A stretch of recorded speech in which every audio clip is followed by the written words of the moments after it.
ইন্ডাস্ট্রির খবর, রচনা বন্দ্যোপাধ্যায়কে নাকি আর নাও দেখা যেতে পারে দিদি নাম্বার 1 রিয়েলিটি শোতে। এই শোয়ের তুমুল জনপ্রিয়তা তার হাত ধরেই। তবে তার জায়গায় আবার ফিরিয়ে আনা হয়েছে ছোট পর্দার জনপ্রিয় অভিনেত্রী শ্বেতা ভট্টাচার্যকে। প্রসঙ্গত, এর আগেও নির্বাচনী প্রচারের কারণে রচনার সংসার সামলেছেন তিনি। তখন তার সঙ্গে ছিলেন বিশ্বনাথ বসু। এবার শ্বেতার সঙ্গী তার অভিনেতা স্বামী রুবেল দাস। শনিবার থেকে দেখানো শুরু হয়েছে শ্বেতা রুবেলের সঞ্চালনা পর্ব।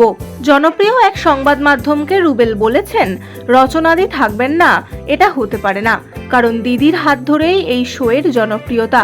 আসল ঘটনা, তিনি কদিন ছুটি নিয়েছেন ব্যক্তিগত কারণে। সেই জায়গায় শ্বেতা রুবেল। এদিকে টেলিপাড়ায় ফিসফাস, এভাবেই ধীরে ধীরে পালাবদল ঘটতে চলেছে দিদি নাম্বার 1-এ। শ্বেতা এর আগেও সঞ্চালনা করেছেন। দর্শকের প্রতিক্রিয়া কি ছিল এ প্রসঙ্গে রুবেল বলেছেন, দর্শক শ্বেতাকে পছন্দ করেছেন। ওর সঙ্গে বিশ্বনাথ দা ছিলেন। আমি প্রতিযোগী হয়ে এসেছিলাম। এবার শ্বেতা আর আমাকে সঞ্চালক হিসেবে পর্দায় দেখছেন। সবাই বলছেন আমাদের ভালো লাগছে। তবে রুবেল পাকাপাকি সঞ্চালনা করবেন না সে কথা জানিয়েছেন। ইতিমধ্যেই কিছু ধারাবাহিক এবং সিরিজে অভিনয়ের কথা চলছে তার। সেগুলো চূড়ান্ত হয়ে গেলে তিনি নিয়মিত অভিনয়ে ফিরবেন। তো বন্ধুরা, এই বিষয়ে তোমাদের কি মতামত জানাতে পারো কমেন্টে। আর এরকমই অনেক নতুন আপডেট পেতে সাবস্ক্রাইব টলিফেস।